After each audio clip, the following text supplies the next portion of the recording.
Tudo bem, pessoal?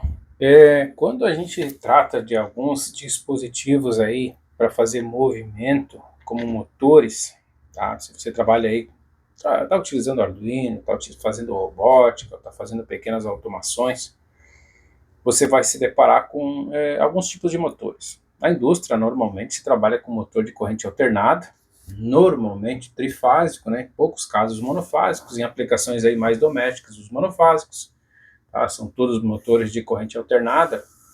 Utiliza-se poucos motores de corrente contínua, porque é um sistema um pouquinho mais difícil de controlar, né? A eletrônica é mais complexa, então adotou-se corrente alternada e utiliza mecanismos eletrônicos como inversor de frequência para controlar esses motores trifásicos, tá? Mas o que eu quero abordar sobre motores, nesse caso aqui, são os motores, pequenos motores que se utilizam em algumas montagens práticas. Aí, se você trabalha com robótica, Arduino, você vai utilizar, por exemplo, um motor como esse aqui, que é um motor CC, tá? É um motor mais comum que tem.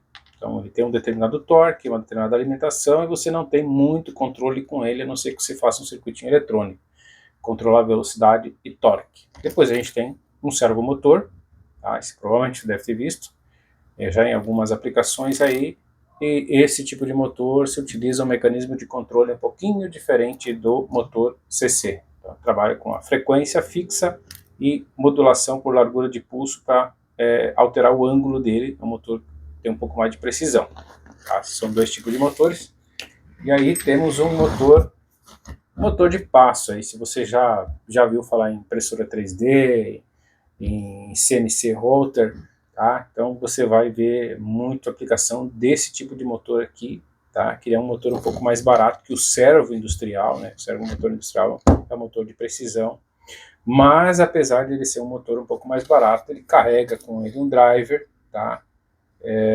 Que aí consegue, com esse driver de acionamento, a gente consegue colocar mais precisão aí e fazer ótimos trabalhos utilizando esse servomotor, tá? Então eu vou fazer um vídeo mais completo, tá?